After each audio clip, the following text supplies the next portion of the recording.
Hello everybody, Sky here, the unaccompanied miner. Thank you guys so much for joining me today. Today I am showing you my 100% lossless and 100% efficient Minecraft 1.13 kelp farm.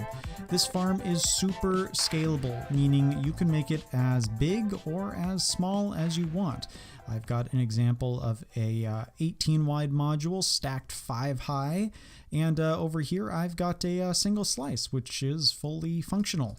The standard module is 18 slices wide right here and can produce 2 to 2.5, about 2.5 stacks of kelp per hour. The rate just increases or decreases depending on how big or small you make it. A little bit of a disclaimer here, this isn't really a starter or beginning farm. As you can see, we use 2 observers and a piston here. Not super cheap, so this is probably something you want to build in your world once you're a little bit more established. Because it is tileable, the farm itself is really just made of this single slice right here, repeated a whole bunch of times. There's a regular piston version and there is a sticky piston version. Both produce the same exact amount of kelp per hour, but we'll just be going over the regular piston design in this video. We might do the sticky piston separately some other time. So how exactly does it work? So let's come over here, and I've got a couple of different things to show you guys. So the way this farm works is whenever kelp is grown, so let's place a kelp to show this example. Whenever kelp is grown, this observer actually detects this kelp's state change. So if we look at it right here, we just see Minecraft kelp age 7. But when kelp grows above, so let's direct our attention, right down there. When the kelp above grows, it actually changes the block state of the bottom kelp, which is detected by the observer, passed through along, which powers this door, which is detected by this observer facing the door, then shoots out this piston. The kelp is then shot out into this waterlogged block, brought up, and then collected wherever you so desire. So what makes this farm different than other kelp designed farms? So most kelp farms are designed a lot like sugarcane farms, where as the kelp grows and then it eventually gets to a detectable point, you typically have the observer on top and then you break 2 total blocks. Now, this is great for a little while. Kelp, though, has a pretty unique property. Kelp has an age, so kelp will only grow if it is under age 25.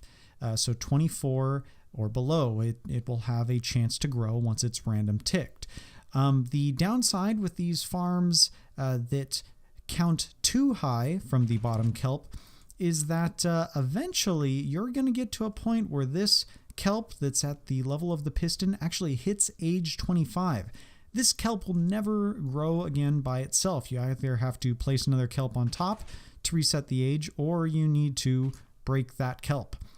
This resets the age of the kelp below. But the bottom kelp, the kelp that is attached to a block, will never hit age 25. So this farm will never break like these guys over here, because we're always detecting the bottom kelp. So let's actually get to building this. So each slice, and remember we've got 18 total slices for the standard farm, but each slice, if you want to build it individually, takes 2 stone slabs. Well, no, not stone slabs. It takes 2 slabs of any type, 3 solid blocks. One of these blocks can be transparent. Right here you can see I'm using a sea lantern, but for the sake of this tutorial, let's say 3 solid blocks total, 2 observers, 1 piston, 1 door. This can be wood or iron, doesn't matter. Just remember, if it's a wooden door, it might affect any nearby villages you have, so just keep that in mind. And then you need either a trapdoor or a stair block. Basically, you need a waterloggable block that will not release water from one of its faces. So both trapdoors and stairs meet this bill. and then just any kind of building block. I'm not going to count these out for you. You just know that you need more blocks that aren't integral to the farm, but you do need to surround it with something. So first you want to place down a slab, okay? So this is where your kelp is going to be growing. So I'm going to place down 5 right here, and then we're going to do a cut, and then I'll place in the other 13. But for right now, let's just build with 5. And then facing into that slab, you're going to want to place your row of observers. All right, so they're going to be looking at the kelp that will eventually go there. Let's actually get our line of blocks right here, just so we can eventually place our trapdoors. You're going to have a solid block on the back of that observer, so it's passing its signal into the solid block. And then diagonally down, you're going to want to place another row of solid blocks. This is where your doors are going. Your doors can face either direction. It does not matter. You can have them all the same. You can have them different. It doesn't matter if if you're using a wood door or not. I'll show you right here that wood doors work fine. They can be open or closed. It does not matter. We're just using them to pass a signal along. But for the sake of the tutorial, so everything looks nice and similar, we'll have them all the same type of door, all facing in the same direction. So facing into that door, you're going to place yourself an observer. Once again, you're facing the door, so that's the way the observer is going to face. And then on the back of the observer, that's where you're going to place your pistons. And then right on top of the pistons, you're going to place your solid block. It's really just to stop water from flowing backwards. Then you're going to place your top half slab right there. So see how half that block is visible right there? Now, while it's still accessible, you're going to place either your trapdoors or your stairs. Remember, both work. For this, I'm going to place the trapdoors because it makes the farm a little bit more visible for tutorial reasons. And you're going to want to encapsulate anywhere there's going to be water exposure. So really it's just these 2 blocks. You're not going to have water flowing backwards. So whatever decorative blocks you want to be on your farm, you're going to place on both of those sides. Once again, capping from the slab to the trapdoors. Now I'm going to leave this open because I am going to expand our farm to the 18 length right now. So I'm going to do a quick cut, and I'm going to build this up 13 more times. All right, so I've got this built up 18 wide. All of our observers are in, all of our containing walls are put together. So now we're ready to add the water and the kelp. So I recommend not being inside of your farm to do this. I think especially the best place to stand if you've used the trapdoor method is in the same block as the trapdoors. And what you just want to do is you want to just run along and make all of this bottom level right here water sources. I'm in creative, so you can just use the same bucket, but if you're in survival, you can just place down 2 buckets apart from each other and then pull up water from the middle one. And as you can see, I'm taking care to place these against the observers so I don't waterlog these slabs down here. A little note, you can use solid blocks, but only for the base level. So you can see over here, the bottom level, I'm using solid blocks to put the kelp onto, but in this stack design, I am using slabs. So the tutorial is using slabs. The bottom level, you can use solid blocks if you so desire. So next, you're going to want to add in your kelp. Just run along, place kelp on every block right there. And now you're going to start waterlogging the trapdoors. For trapdoors, you do have to shift right click the water into these guys. Otherwise, you will just open them. If you're using stairs, remember stairs are fine. We'll do a couple stairs right here just to show you it's fine. The one thing with the stairs and the trapdoor, you need to make sure that the back of the block is facing the outside of the farm. So this face of the stair, the flat edge is towards the outside of the farm, and the sloping edge is facing inwards.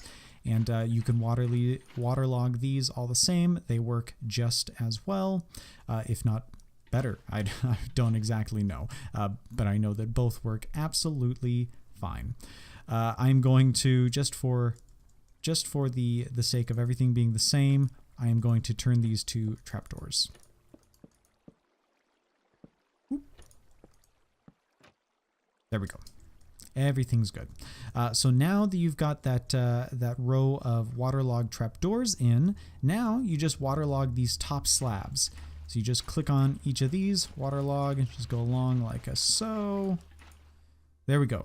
And as you can see, one of the neat features about waterlogged blocks is if flowing water is passing over them, it won't actually spill over. So you don't actually need any kind of a guard block right here. It's nice to have something like a glass pane or something like that, just so you can kind of contain where the items go, but it's not necessary at all. No water is going to spill out. See, even if you update the block right there, not going to happen.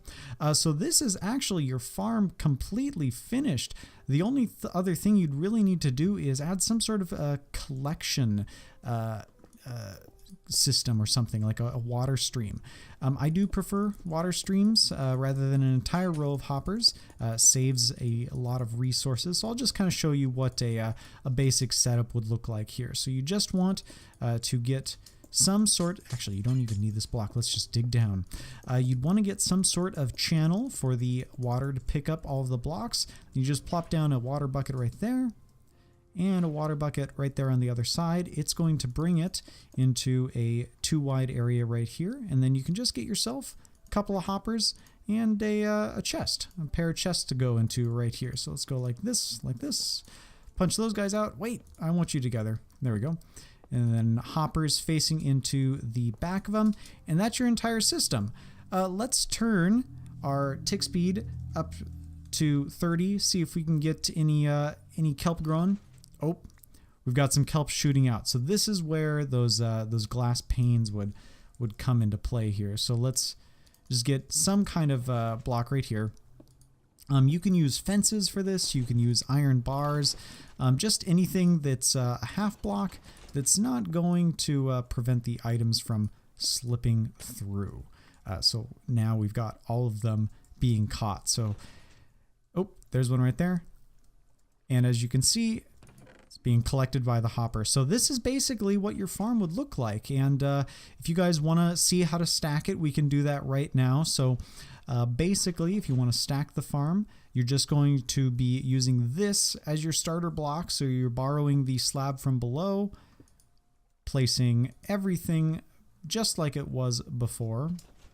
Got your door going in there, your observer facing into the door, and then we're going to grab a piston coming off of that observer, block on top of the piston, slab next to that block, and you're basically good to go from there. You're placing your trapdoor next, and you would continue that onwards. Obviously, these guys would get brought up to the next level, but really, it is not too difficult to stack these guys at all. Let's pretend this guy is just going to be a lone slice right there, just so we can complete the stacking here. So we'll place in our water there, waterlog that.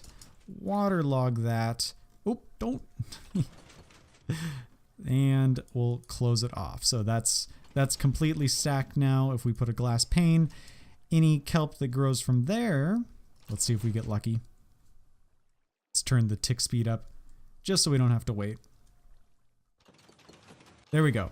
So those kelps just fall down from that top layer into the bottom layer and then get collected right here. So yeah, I hope you guys enjoyed this video. If you've got any feedback, oop, tick rate's pretty high. All the doors are going crazy behind me. If you guys have any feedback, make sure to leave them in the comments. If you want to see the sticky piston version in another video, let me know.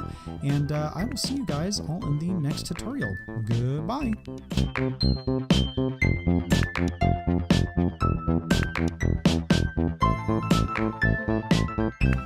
Thank you.